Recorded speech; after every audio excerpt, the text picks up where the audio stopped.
Do më thonë, ky masiv edhe me shpejtësitë të fuqishme të erës, por siç dihet në aspektin klimatologjik, gjelbrimi dhe masivi i këtyre bjezhve dhe pyllëzimit ndikon në uljen e shpejtësisë së erës. Prandaj edhe nga rreziqet natyrore të cilat mund të jenë të pranishme në këtë territor, këto pyje e ngadalsojnë atë lëvizje dhe përkatësisht do më thonë krijojnë kushte optimale për zhvillimin e florës dhe faunës në tej.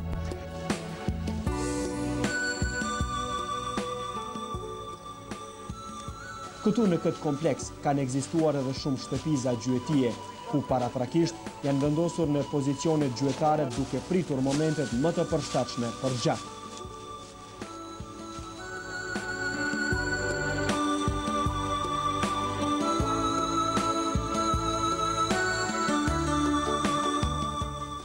Prej kësaj prite gjahu edhe gjuhet, edhe numrohet, edhe shikohet, jeta e saj mos ka farë smunje, apo mos ka farë problemi në trupin e tij, ose ka plagos dikush. Përcjellet pra puna, përcjellet jeta e egërshirave në këtë kompleks të gjuetisë.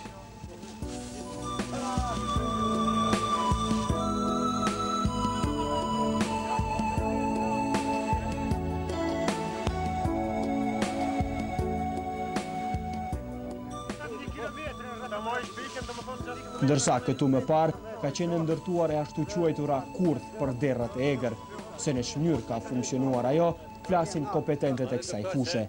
Që kjo kurtha për dera, që kjo është dera, që kjo dera quhet qështu nalë. Qitën të kallamuë që qëtu, qitën mrena në thes, i qesëm edhe do pak masi, e stim një shtok, kjo kur quhet për tjetë, e stim një farë droni, me mojt e lidhëm kallamuq, thes kallamuq. Ai, kur të hinë deri, e kopë thesën e shkumë dhënë. Me herë kjo mshelet, edhe jetë mrena. Ko janë të që i morëm, janë këtë tjetër nëmë. Që në zomë gjallë. Qëto është dera, apet. Që mshelet qëtu rrinë dikush, hitë qëtu e rrinë dikush. Për me mshelë derën. Rrinë mshelë. Këtu vjen sanoku. Qëtu vjen sanoku. Që të lëshohet edhe hinë sanoku të këtu. Kur hinë sanoku të këtu, i mshelet kapoku sanokut edhe jetë në derin sanak.